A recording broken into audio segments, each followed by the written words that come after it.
Good news sa Lakers, malakas ang laban nila sa Phoenix Suns para kay Nick Richard.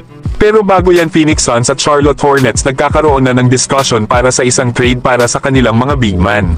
At ang nasabing ang trade package ng dalawang kupunan ay ibibigay daw ng Charlotte Hornets itong si Nick Richard at isang player sa Phoenix Suns. Kailangan kasi ng Hornets na mad-add ng isang player na may 5 million mahigit ang kontrata para mag-match ang kanilang salary. Na ang gusto nga ng Phoenix Suns ay itong si Cody Martin, isang versatile na wing player. Pero mas prefer ibigay ng Hornets itong former EuroLeague MVP na si Vasil Yemisic.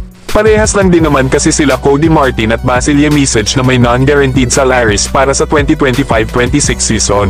Kaya magkakaroon talaga ng flexibility ang kupunan na may hawak sa mga ito.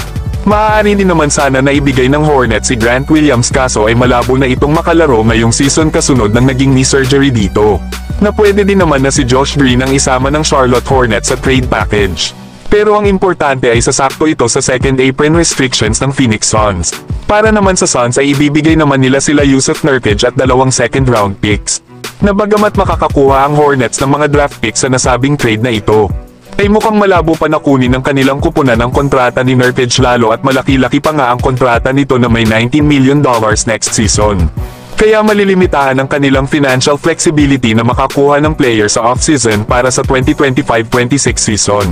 Isa pa ay dapat din isipin ng Hornets ang rebuilding timeline at long-term goals nila kung kukunin ba nila si Jusuf Nurkic.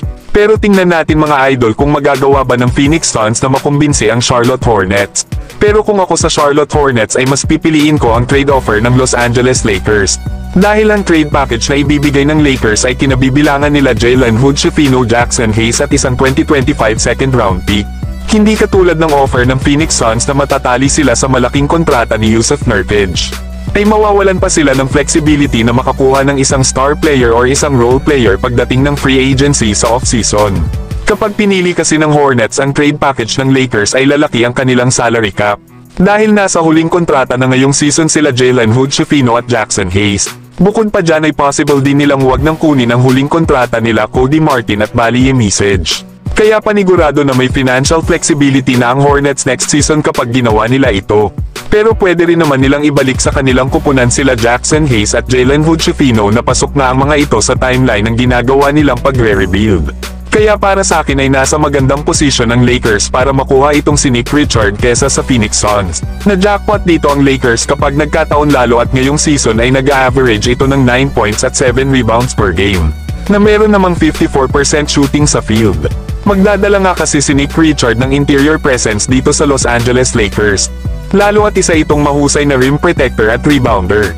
Magagawa nga rin ni Anthony Davis na bumalik sa pagiging power forward kapag nakuha nila si Nick Richard. At ang maganda pa sa trade na ito ay affordable lang ang kontrata ni Nick Richard. Makakatulong nga ito sa Lakers na ma-maintain ang future cap flexibility habang makakapagdagdag pa sila ng rotational piece sa kanilang kupunan. Pero kayo mga idol, ano ang masasabi nyo dito kay Nick Richard na ang Lakers ang may best chance na makuha ito sa trade?